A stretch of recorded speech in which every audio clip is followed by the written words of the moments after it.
Hello and welcome to the first of three videos where I talk about, um, my favorite stuff from 2024, if I can remember what we're talking about here. So there are three categories for this. The first is going to be top 10 albums I listened to in 2024. And I have to word it like that because not all of these albums are from 2024. In fact, not terribly many are. Some are from 2023 that I listened to in 2024, but most of them are not really from 2024. Um, so that's kind of a thing. Now, I love music. I really like music, and I wish I had talked about music more in this year, like in vlogs. And I plan to. And there are several unreleased vlogs where I talk about music and where I talk about songs I actually like as opposed to ones I do not, which I did more of, I think earlier this year actually. That's when I did those. But yeah, no, I love music. It gets me going. It keeps me going sometimes, and sometimes it just hits just right. And it's just like it can just improve your day. It can give you the groove. It can give you the beat. It can give you the bop. It can. I love music. Music is fantastic. And this year, I feel like I didn't quite listen to as much music as I usually do, but I feel like I still listen to a decent amount of music. Not very many like soundtracky things this year. In fact, none of these albums that I'm going to talk about are soundtrack related, which I probably would if there were soundtracks that I really liked. But like, surprisingly, like no video game soundtracks or movie soundtracks, despite the fact that I watched a ton of movies. Like, none of those got on here, which is really weird. Um, but the good news is that I get to recommend you sort of very digestible pieces of music that you can go and listen to, and it's not going to take you 3 hours to get through some kind of soundtrack. So that's pretty awesome. That is pretty cool. I will say that of all of the categories, this one was really hard to judge because like a I've I feel like, well, maybe not movies, but like I feel like I have listened to more music albums and heard more music than I have seen movies or played games. So it's like really hard to make an impression on me.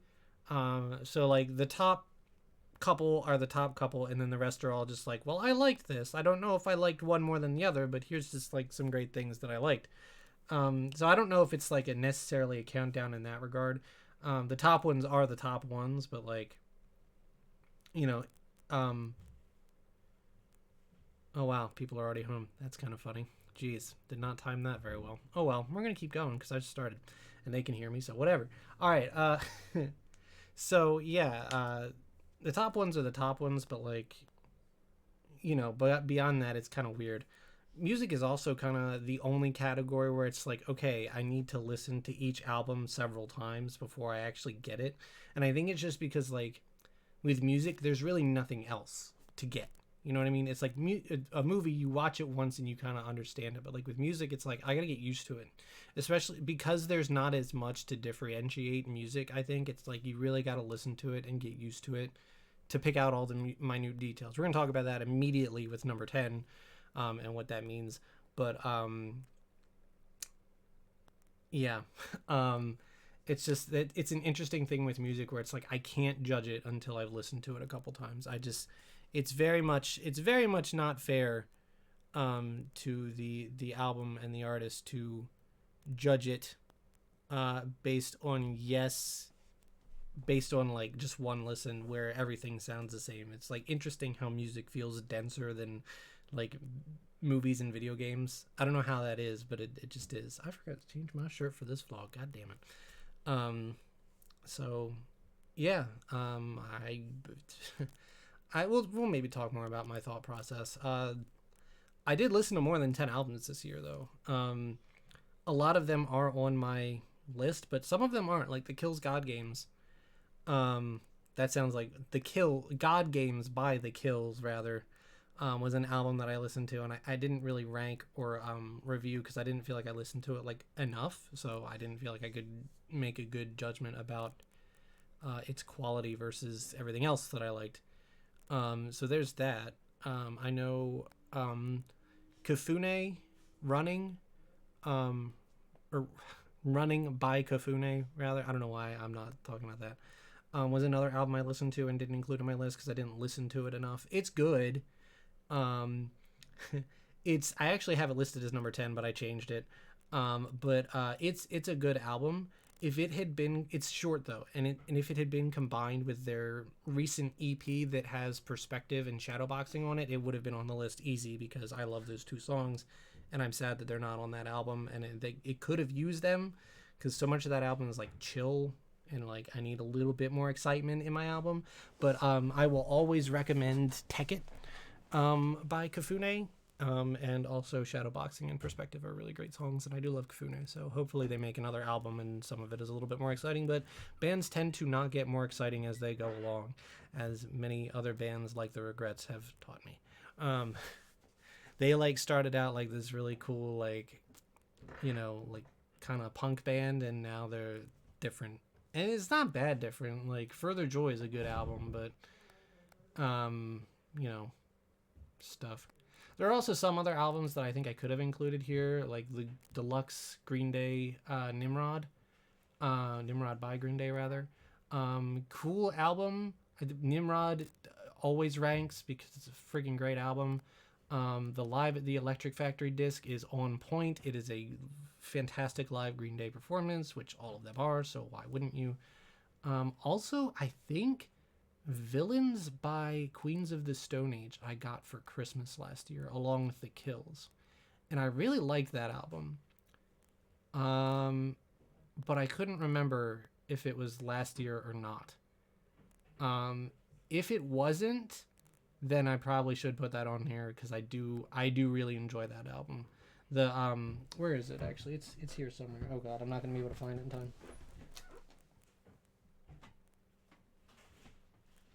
Here it is. Have it. So the real honorary number 11 is Villains by Queens of the Stone Age. Feet Don't Fail Me is really good. The Way You Used to Do. All these songs are really good, actually. Really good album. Highly recommend. Please go listen. I should listen to this again today because it's a good album. This would definitely be on the list. Probably, yeah, I would say number 6 or 5, maybe, actually, if I didn't fuck up, but I think I did. So, oops, that good album. Glad I remembered it and talked about it just now. So anyway, let's get to the actual number 10. Now that I have goofed and put number 6 at number 11. So that's the thing. So number 10 is The Death of Randy Fitzsimmons by the Hives. This came out in 2023, so pretty close. So this is a punk album. And what I like about it is that it is basically a pastiche of punk albums that I know and love. And unfortunately, when I look at this song list on the back here, I kind of forget what most of these songs sound like, which is a problem. And this is one of those albums where it's like, I bought this album in like November, I think. Oh, you know what? I just realized I took another album off of here that I probably shouldn't have. Oh, well, we'll talk about it in a minute. I bought this in November. So I didn't really get a chance to listen to it a lot. And it kind of just, I don't know. It idles at number 10 because it didn't really stick out to me in a way. And I think that punk is just kind of a genre where, like, if you listen to enough of it, it really does kind of sound the same. So I'd have to like really listen to this a lot to figure out what makes it unique. But the Hives are really solid. I mean, they do the punk thing like better than most. They just have all of the ingredients for that special sauce, you know what I mean? To make it a very satisfying like punk album, you know, that you can bop along to. And that's why I like this album. That's why I picked it up. I remember listening to, I think it was Bogus Operandi. I got recommended that by YouTube, and I was like, yeah, this is awesome. This is cool. This album kicks ass. If you want to punch you in the teeth album, there's The Death of Randy Fitzsimmons for you. Very good album. Pretty fun. Pretty fun stuff. The Hives, I feel like, are probably always a win. But this is actually the only album by them that I own, which is probably dumb. I should listen to it more. So I'm going to say that about pretty much all these albums. But here we are.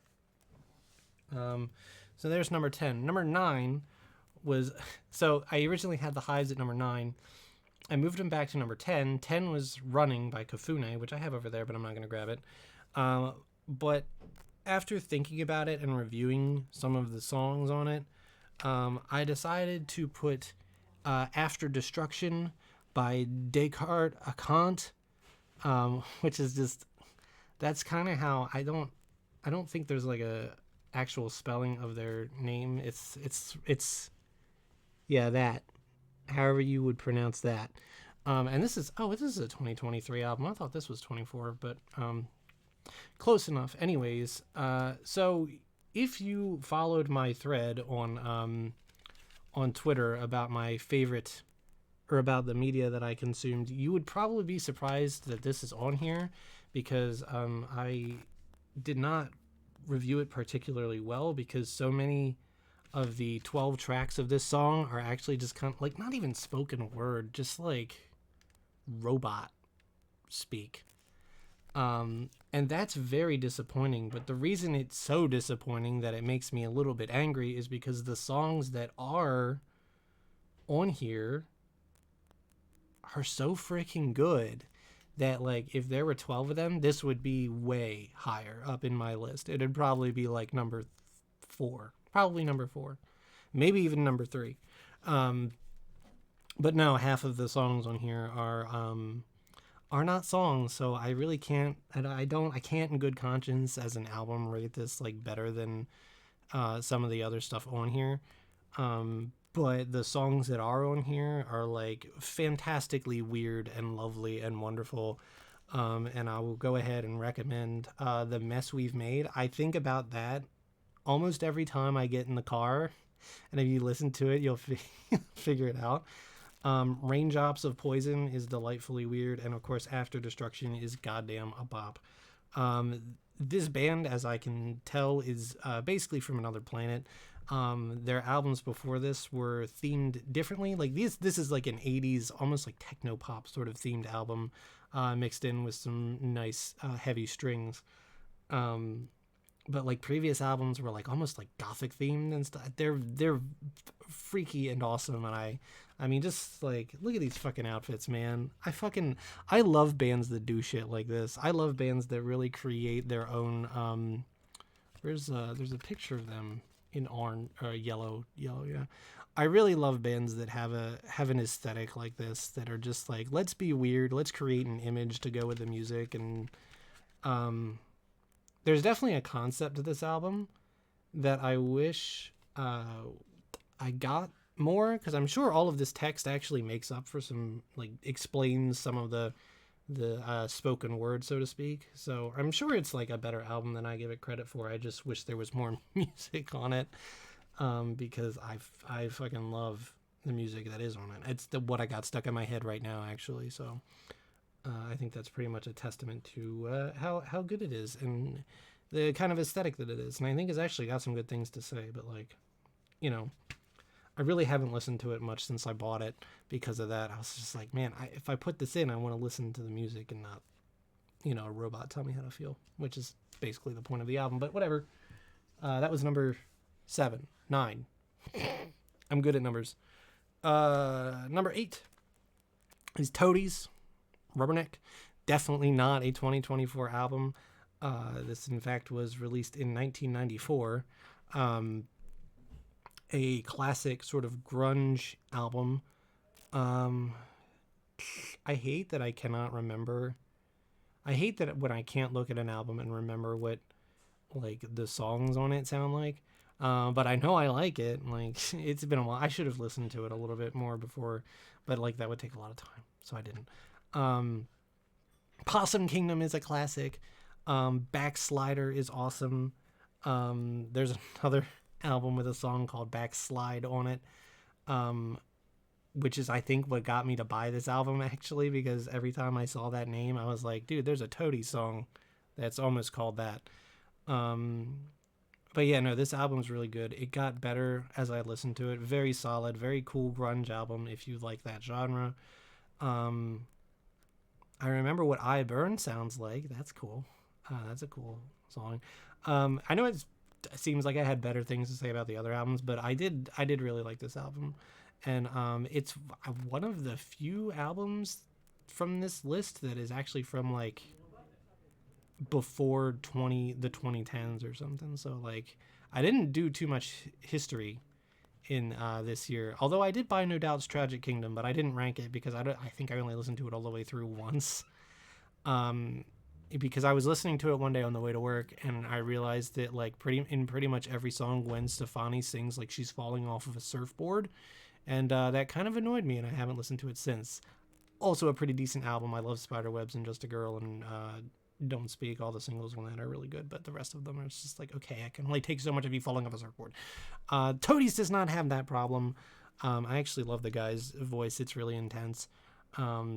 Recommend for 90s fans. Easy. I think I actually recommended this on Tim's Discord the other day because someone was asking for 90s albums, and this one right here is good. I will add it to my 94 set of albums. What are we on? Number 7. Starcrawler, She Said, of which Queens of the Stone Age would be jealous because I definitely got this for Christmas last year and am counting it in my 2024 albums. This is another one where it's like I look at the back of it and I'm like, I don't know how much of this that I remember, but to be honest, the song She Said is worth it.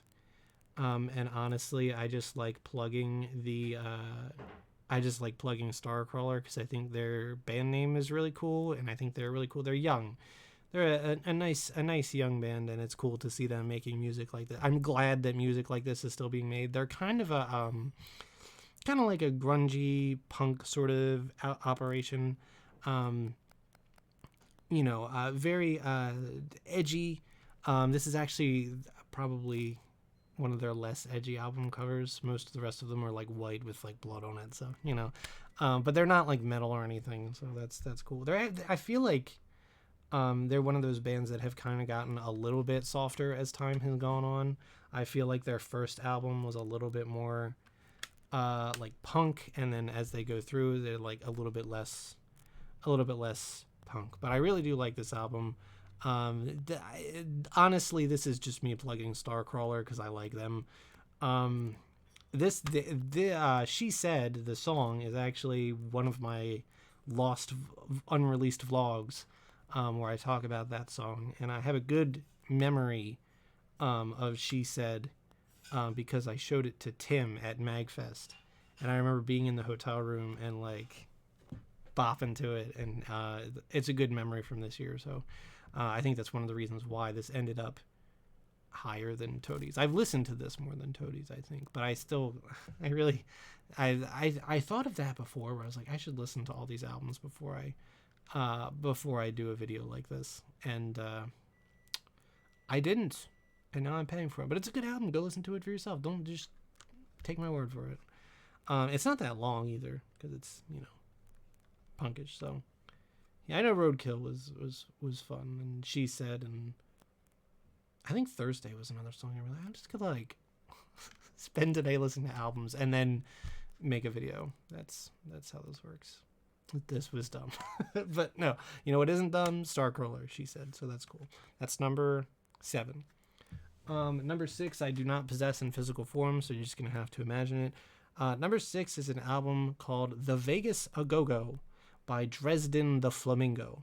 I love Dan Bell. I love his YouTube channel for reasons that are both a regular interest in places that look like shit, apparently, and also because he is kind of from my area, so that's cool. Dan Bell used a song from The Vegas A Go-Go as an intro to the series Another Dirty Room. It was season 2, and once I caught wind of that, I was like, I need to figure out who this is by. So I searched Reddit, I searched the internet, I scoured everything, and I eventually found an answer that says the song is called uh, Cotton Club Electric. And it is by Dresden the Flamingo. And I found it and I listened to that song for weeks on end. And I just adored it. Actually, I'm gonna try to bring that up right now because I don't remember what else is on this album. The Vegas. So this album is actually not punk. It's not grunge. It's nothing like that. Actually, it's kind of like amped up jazzy music from like the 50s or even before. Um, Hello, just give me. Oh, is it? No, the Vegas Go Go. Okay, I don't know. This is the album, but it's not giving me like the album playlist. There it is. Okay, cool. Yeah, no, I just so Cotton Club Electric, I love. Um, Casino Tarantino, what a good name. The Vegas, so many of these songs are actually really good. It's got a surprising amount of variety on it. Like, which one is it? I think it's Salem. The song Salem sounds like it's out of a horror game. No lyrics on this album, by the way. So if you like songs without lyrics, if you like VGM or whatever, absolutely a great album for you to go listen to. I think I tried to find it physical, but could not find it, which is very disappointing because I would listen to this album a lot. Very, very good stuff. Highly recommend it. Out of all the albums on here, I'm sure that lots of people will not recognize many of them. This is probably the most obscure album on here, especially out of the remaining ones. Yeah, super cool album. There's like seriously, some of these videos for some of the songs on here, on YouTube, have less than 1,000 views. In fact, this one, the last song on the album, only has 107 views. That's crazy. Please go watch. Please go listen to that album. It's super good. Oh, the other song I like by Dresden the Flamingo is not from this album though. It's what is that one called? It's like Cookies and Lobster or something like that. That's literally like, don't even like, you'll be like, what the fuck? No, that's actually what it's called. Hang on. I'm going to I'm gonna find it now because I want to tell you about it. I listened to that song. I listened to Cotton Club Electric like every morning. Either that, oh, it's Skittles and Lobster. That's what it's called. That's from their album Dewdropper. And I think they have more albums now, and I think the Vegas A Go-Go isn't even their newest one. I gotta listen to more of their stuff. Showdown at the Dresden. I swear to God, was in the game Jazz Punk at some point, and I kind of wonder if they did the music for it, but I'm not sure. It's good, and if you watch this video and you're like, I don't like bands and I don't like that rock music, it's like, this is the album. This is the album for you to go listen to because it doesn't have any lyrics. Just go check out Dresden the Flamingo. They're super fucking cool. I really dig Dresden the Flamingo, like, a lot. I hope to listen to more of them. I remember that's one of those where I listened to the entire album just so I could talk about Cotton Club Electric on my 2024 media thread on Twitter. And it was very worth it. So I'm glad I did that because it's awesome. So let's see. I don't have the next album either. Number 5. The number 5 album on my list is Art Pop by Lady Gaga. You may be like, whoa, funk, what the fuck? I actually have a lot of respect for Lady Gaga. I had an internet friend named Cat C, who, if you go back far enough in my vlog, I probably mentioned a couple of times. And Cat C loved Lady Gaga. And it was through that I kind of got like a real respect for her. And this friend of mine defended the album Art Pop, which came out in like 2013 or something. Like, it came out and like not a lot of people liked it, and you're probably like, dude, I don't know anything off of Art Pop. I know who Lady Gaga is, but I don't know anything off of Art Pop. Or maybe you do. I don't know. People, Applause is on Art Pop, so like maybe you do. But like, You've never heard of the album. I think Born This Way is certainly one, and then The Fame was her third album after those two. And people would probably point to that one and be like, that's where she fell off, and I don't know anything.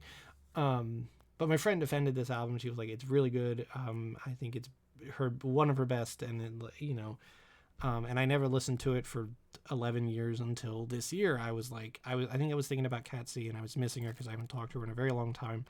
And I was like, I'm gonna listen to art pop in honor of Catsy.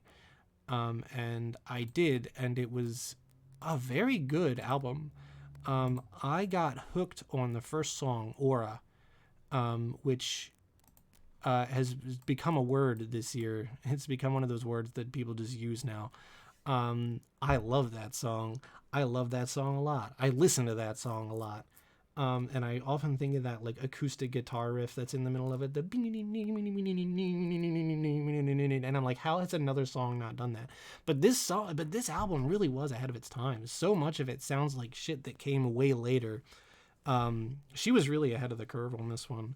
In a lot of ways. A lot of them are just like this, like, the way she incorporated like these like dubstep and electronic grooves in this, like, it is different from her other stuff in a lot of ways, but it just works. And she's just so like aggressive on this album, and just like, I feel it. Like, I don't necessarily get like, I don't necessarily like get lyrics a lot because I just like vibe the music a lot of the time, but a lot of the topics and stuff that she talks about, it's I don't know, I feel like you could call this album the Fame Monster and it would work really well. But I really like this album a lot. I feel a lot of what she's feeling from it, you know what I mean? Swine, I remember, was like a really fun song, and it's just, she's very biting against the industry that she has now become integral to, on this album. And I just, man, it's a really fun, wild, wacky album, and that's how I like my albums. So I recommend it. I recommend it a lot. I think it's a great album.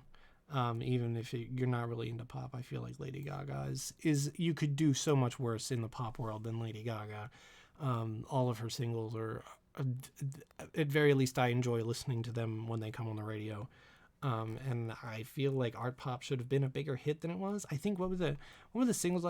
Applause was like one of the singles. Venus, I guess, was a single, and GUI was a single. I guess it has 126 million views. So like, God, crazy. This comes after Dresden the Flamingo. Like, oh yeah. Applause was the biggest. 448 million views on that bitch. It's a good song. There's a lot of good songs on here, actually. Highly recommend. Very fun pop album. Why not move on to number 4? Number 4 I do possess. It is Royal Republic, Weekend Man. This album is from 2016. It's not a 20-some album at all. I did not think this would come in at number 4, but sometimes what determines it in these cases is just how much I think about an album when I think about, hey, what are my favorite albums from this year? And if something is memorable, then it's absolutely going to stick out to me.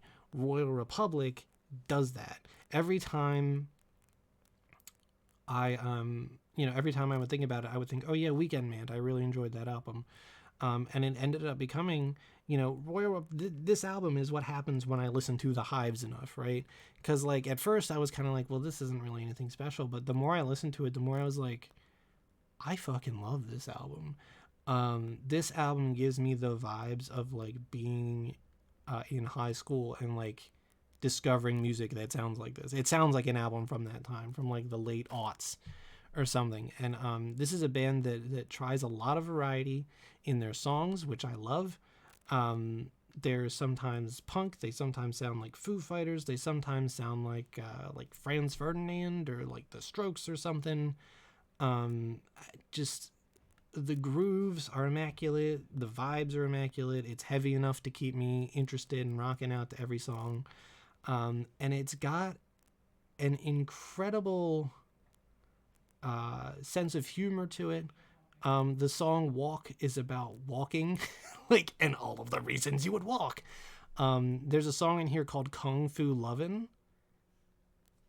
Give it to me. There's a song on here called which makes me laugh every time because of the goofy way that he says in the verse. And he makes the sound that the turtle makes from Banjo Kazooie and Bubble Gloop Swamp. And I think about that every single time. Just like, this is an album that I listened to recently, so of course I can fucking reference it. But like, this is an album that I can look at and I'm like, yeah, okay, I think I remember some of these songs. Like Follow the Sun is super mellow and cool. Any Given Sunday feels a little bit more serious, but it just works. It just works. I love this band. This wasn't even the album I wanted by them. The album I wanted was like one of the earlier ones, and I couldn't get it on Amazon. This was available, and I bought it, and it's really great. So I can't even imagine how good the one I actually wanted was. It's just so good, and just like you got to look at this dude that I think he's the singer, the guy with the mustache. I don't know that I've ever seen a guy rock a mustache. Look at this guy. This man is immaculate. This is peak man. That's just who he is. Fucking fantastic album. I really enjoy this album. I re-listened to it and it went up to number 4 on my list, which is, God, how different would this thing be if I didn't. But the fact of the matter is that this is the album out of all the other ones that I picked to re-listen to, because I was like, I think I like this more than the other ones, and I do. This album is right up my alley. I listen to this album and for some reason it gives me the feeling like this is what my band would have been if we had kept going. And I really feel that, because like I so get vibes from some of my old songs, and I feel like eventually we may have become something like this. It's not exactly punk, but it's like, it's that very like aughts alternative music that I really enjoyed. And it's just got such a good sense of fun and humor to it that this is probably the most fun album on here. This and Dresden the Flamingo, maybe. Super fun, super good album. Number 4. The top 3 albums actually all did come out in 2024, and it's kind of bullshit nepotism, minus one case. It's kind of bullshit nepotism that they're this high because they are by bands that I already like. But it also means that I did really enjoy what they put out. And look, I would be honest with you. I would tell you straight if these albums were shit, or not as good, because I don't have a problem saying that. But no, they are pretty good. So let's get to number 3. And I'm kind of surprised to say that this is number 3. And it was in fierce competition with number 2, but we'll talk about that when we get to number 2. But like, number 3 is Saviors by Green Day. So I love Green Day. I don't think that's any any secret that I love Green Day. That poster is in literally every single one of my videos. So I don't think it's any fucking secret that I love Green Day. And I like pretty much all of their albums. Remember when I said that I would tell you if an album was shit? I kind of lied, because I love the trilogy and I love Father of All. I don't love Father of All the way that I like other Green Day albums, but like, I'm a weirdo that doesn't like Revolution Radio. Look, I could talk about Green Day all day. Just don't even get me started, except we did, because we're here and we're talking about Green Day. Saviors, however, does not have any of the problems that I mentioned. I do not have to be apologetic about my love for this album. Good Green Day album, high tier Green Day album. I think I would put it like below the Dookie and AI tier, and for me 21CB's in there. I think I would put this in the tier below it, like right alongside like Nimrod and Insomniac. It's good. They kind of touted this album as being like the next coming of American Idiot and Dookie, and I see where they're coming from. Green Day is best when they have like a theme running through their album, and they do. The theme of this one is disillusionment, and they were right. This album is just being like, I don't fucking care. This album is basically one of their last albums was called We Told You So, and I'm still torn over whether the Network's second album is better than this one.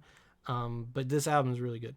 But like this one is very much the album of people who did Dookie, who tried very hard with Green Day, 21st Century Breakdown, Trey, and Revolution Radio to get people active and involved to try and change the world for the better.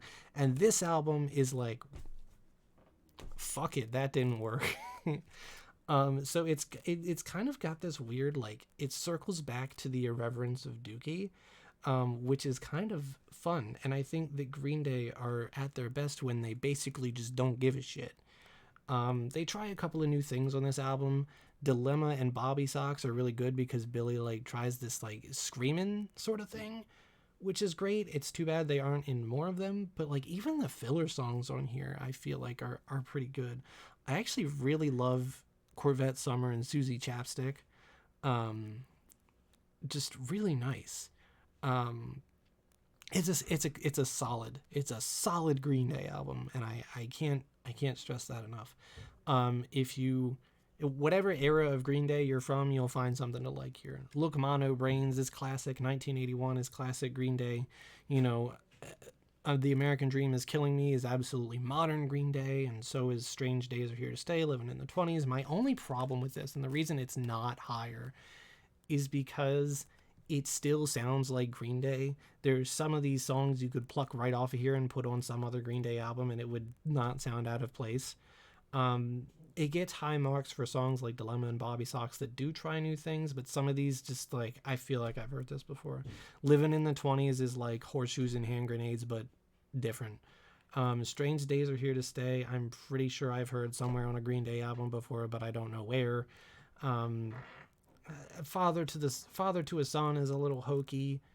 You know, people may not want to hear this, but a lot of this just sounds like Trey. And I don't mean the band member, I mean the album. And I love Trey as an album, but like that's basically this album sounds like that, but better. Um, so, but it is it is a solid album. I really love a lot of the songs on here. Fancy Sauce is such a good, like, I don't give a shit kind of song. It just, I think it very well encapsulates the fact that Green Day is at a point in their lives where they're just like, dude, why should we even give a fuck anymore? And that's been kind of the statement of this year. Why should we even give a fuck anymore? You know, you can't trust anybody to do anything, so it's just you. Have fun, make your own shit, and solve your own problems. It's a really, really solid Green Day album. I will recommend it to any Green Day fan and to any non-Green Day fan who has never listened to Green Day. And I'm very glad it happened this way because Green Day was putting out some singles between Father of All and this album that were not promising. So yeah, this is about as good as I could have hoped for a new Green Day album. Money Money 2020 Part 2 is still very high up there and it is close to this album. And I wish that they would. It feels like they brought a little bit of that energy in here, which is good. But no, this is a very, very solid Green Day album. Love it. That's why it's number 3. I enjoy it. And despite it sounding like all the other Green Day, I think I've listened to it enough that I can tell the difference between the songs and I could hum each one pretty much. I don't know. Really good Green Day album. Definitely. Probably going to be a highlight of their later years, I would say. So there we go. Number 2 is Clancy by 21 Pilots. So the big reason this album is up so high is because, like, I think that anytime you have somebody gassing up, this thing that you like, and you have somebody to talk about it with and celebrate it with, the experience of the thing grows a lot. And that's the case with Clancy. A friend got me into 21 Pilots, and we both were very into Clancy when it came out because it's a good album. It's a very, very solid album by 21 Pilots. I really enjoy 21 Pilots now, unironically.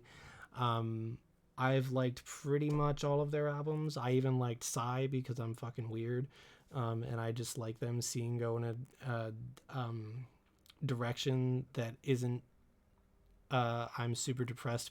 Like here's the song about it. Like um and this kind of goes back to form. This feels like a real follow up to Trench. I don't know if it reaches the level of cohesion and moodiness that Trench has. Um, but it's a really good album with a ton of catchy songs. And as per usual, um, as per usual, this album got stuck in my head for weeks at a time. It still gets stuck in my head. If I go a week without thinking about a song on this album, that's pretty impressive.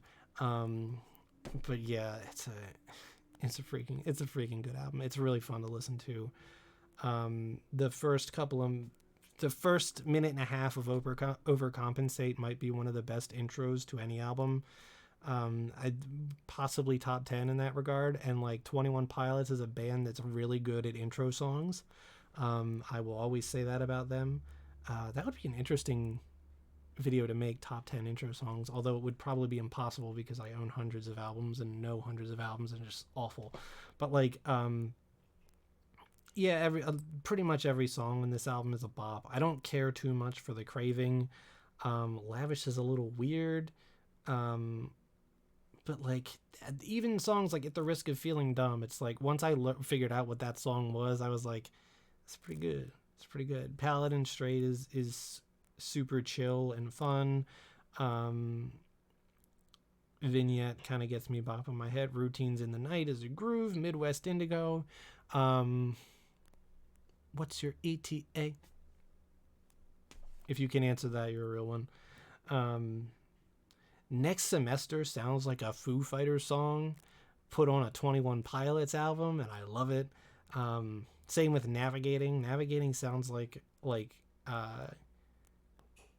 almost like a Block Party song. I really like Navigating. Navigating was like pretty much my favorite song on the album. So what a cool album. I think like one of the few things that was disappointing about this album is that like they promised like more story stuff, and I can't with me talking about 21 Pilots lore in a fucking video. Can you believe this shit? There wasn't as much of that on this album as I thought there would be, and I thought that it was kind of an interesting sort of thing on Trench that there were like all these sort of in jokes in the story, because I'm a sucker for concept albums. 21st Century Breakdown, American Idiot, Black Parade, love all that shit. The Wall, let me go back far and give credit where it's due. So I was kind of hoping this would be more of a concept album. Surprisingly not. Overcompensate and Paladin Straight were like the two songs on here that were like, hey, this is about the giant metaphor that we've created over 4 or 5 albums. So I was a little bit disappointed by that, but a super solid album. I super enjoy it. Yeah, it almost makes me sigh to put it this high on the list, but I really did enjoy the shit out of this album and listen to it a lot.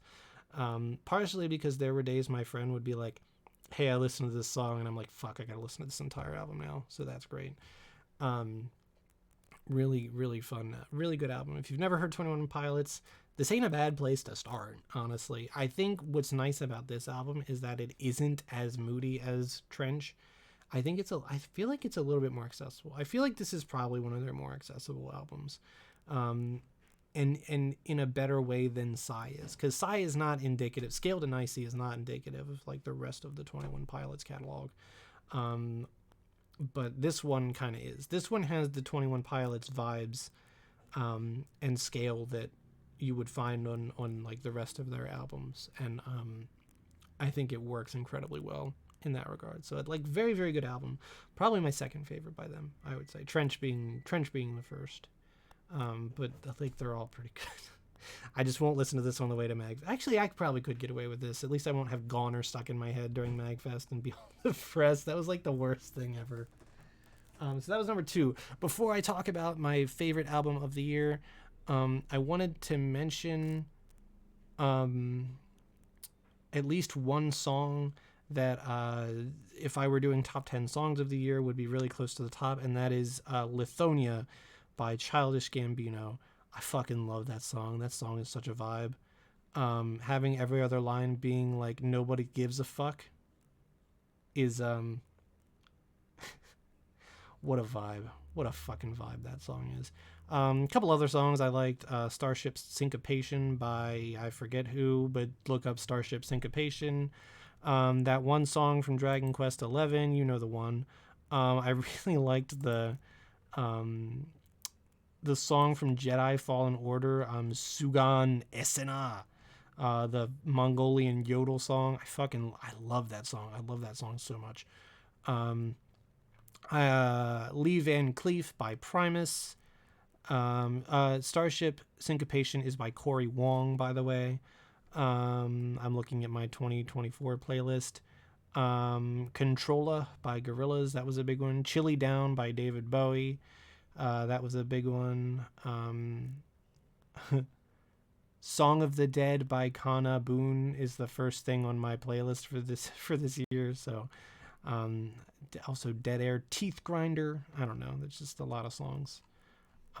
So a couple that I wanted to talk about before the end. This video ended up way longer than I thought it would be. But we got to get to the number one album. And boy, did it take me by surprise. Surprisingly not a band I was super into before this year. Number one is the album Where's My Utopia by Yard Act. I love this album so much. This album is a vibe. This album is a whole fucking vibe. I love this album. And it only took me a couple listens to realize that this was going to be my favorite album of the year. Like I said, I've listened to hundreds of albums. I own hundreds of albums. I enjoy lots of albums, and I've listened to a lot of music in the last, 24 or so years, give or take. More than that, really, because, I'm older than 24, but like one would think. So it's hard to be surprised by music anymore. If I buy an album like The Death of Randy Fitzsimmons, I know what I'm getting. And I know that I'm going to like it based on what it is. It's Saviors, Clancy, like all that shit. Weekend Man, all those albums. I'm like, I know what I'm going to get from it. It's like, there's not really going to be a ton that surprises me. I guess Billy Joe Screaming on Dilemma kind of surprised me a little bit, but like, few albums really, really surprise me with things. There is a moment on this album, during track 9, Grifter's Grief, where it starts out with this like nice, electronic thing, but and I was like, okay, this is going to be one of those songs. It's just going to be like chill. It's going to be like one of those like Gorillaz, Empire Ant sort of things. And I was like, okay, that's going to be cool. It's whatever. It's probably fine. And there's this moment where a couple of measures into the song, the bass comes in, and it utterly transforms what I thought was possible with that background. It just like, without even like the drums or anything, it just completely changes the beat. And like the singer, he doesn't change what he's doing at all, and the bass changes and the whole song shifts. And it's like, the synesthesia kicks in, and all the colors of the song just all change, and it's just like, and it's just like, there was a moment I was driving home, and it was like 2 or 3 listens into the album that it really hit me, and I was like, this is some of the coolest fucking shit I've ever heard. And the crazy thing is, it's like, that's just one example of a moment like this on the album. I love Down by the Stream. It feels like some wacky thing from the 90s, and at the end he gets real fucking pissed off and like he gets oddly aggressive, and it's like, okay, sir. The whole this is so how would I describe this album? It's kind of a Britpop thing. It feels like 90s like Britpop, like almost like oh man, what is that band from Trainspotting? Pulp. Just compare it to something everyone knows, Pulp. It feels like reminds me of the Trainspotting soundtrack a lot. Actually, it's got that kind of irreverence, that kind of dirty, gritty, like I don't like not giving a fuck sort of thing. The British guy, he doesn't really the singer, he doesn't really like sing a ton. He kind of, it's almost like a rap, like a spoken word sort of thing. It's very like that. I actually got their first album, The Overload, later in the year, and I was like, that's good, but it's not, and it, but I feel like this album is way more down to earth, and it's so fun. So much of the songs are really like, there's a groove to them. Dream Job is like one of the boffinest songs I've ever heard, I swear to God. Like, what a interesting distillation of disco in that song. And just We Make Hits being honest as fuck. Like, that is a song I would have loved to have written, because like, if I had been in a successful band, I would have been pretty unabashed about writing hits. Like, if we make them, that's what I would have written. When the Laughter Stops is really fun. I love there's just like a bit of irony. He talks about like being hired for this acting job, and it turns out like he gets shot dead in the cold opening, and just a lot of the like, I remember a lot of the lyrics to this album too.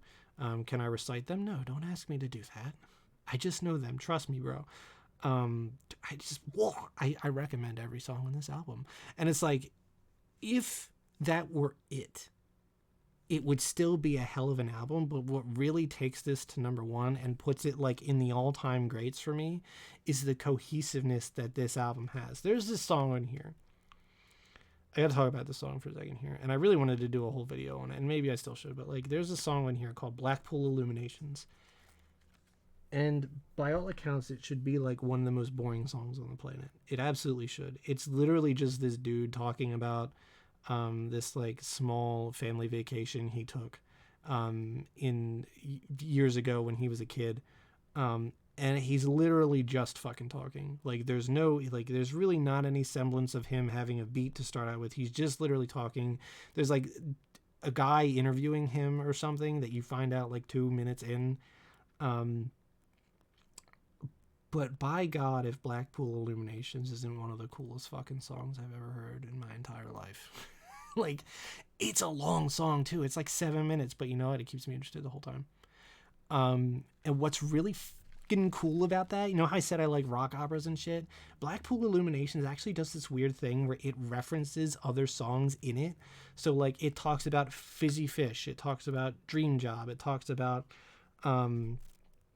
it just like references all of these other songs on here, and it's so fucking cool, dude. It's just like the coolest. It feels like everything comes together, and I don't know exactly what this song means, but I love it. Cause like, he's talking and then the beat comes in and he matches it, and it's just like, this song just takes me places. It takes me places, and I love it. It makes me laugh. It makes me chill. It makes me feel cool. Fucking amazing. Just an amazing song. It's like a transcendent listening experience for me, because it's like, for someone who doesn't get, for someone who can like flip on psychedelic porn crumpets and listen to Found God in a Tomato, that's a real song by a real band, and not be surprised by it. To like hear an album like this and to be like, this sounds fresh and new and interesting to me, and I like it, like, that is a huge triumph. And I sort of knew going through here, I was like, this is going to be my favorite album of the year. And it held on to it, because this came out in like February, and I pre-ordered it, and I bought it, and I brought it, and I listened to it, and I'm like, this is really fucking good. This is so good. I love this album so much. It's really good. And it's like not punk or anything like that. Like, it's just like not even super my wheelhouse, but the magic that is made when you hear something that feels new. It's this album. And not a lot of other albums on my top 10 did that. So it's really cool that this one did. So that is my favorite album of 2024, and it did come out in 2024. So how about that? I'm legit. I wasn't illegitimate at all. I didn't have to listen to all the other ones, because this is just the album. So there's the top 10 albums I listened to in 2024. Let me know in the comments below your favorite albums of this year, or favorite music that you listen to. And if you listen to anything on this list, please let me know how it was. Or if you want any like specific song recommendations, you can put that in the comments, and I will absolutely give them to you. If you just want to listen to a couple of songs from the album to see if you like it, I tried to do that when I talked about each album. But yeah, absolutely. I love music. I've already have some albums lined up for 2025 to start listening to because I'm going to do this again. And I'm very excited to listen to those and report back next year about albums that I really fucking loved because I love music. I love recommending the music. I love people enjoying music. So we're going to keep going with this, hopefully. And yeah, fun stuff. Not a huge year for music for me. Nothing that like is gonna, not a ton that's gonna like, that really punched me in the face. Minus Where's My Utopia. But definitely enjoyable, and I love talking about music, so it's always worth listening to a bunch of music. So yeah, have a good day whenever this goes up and whenever you're watching it. Bye.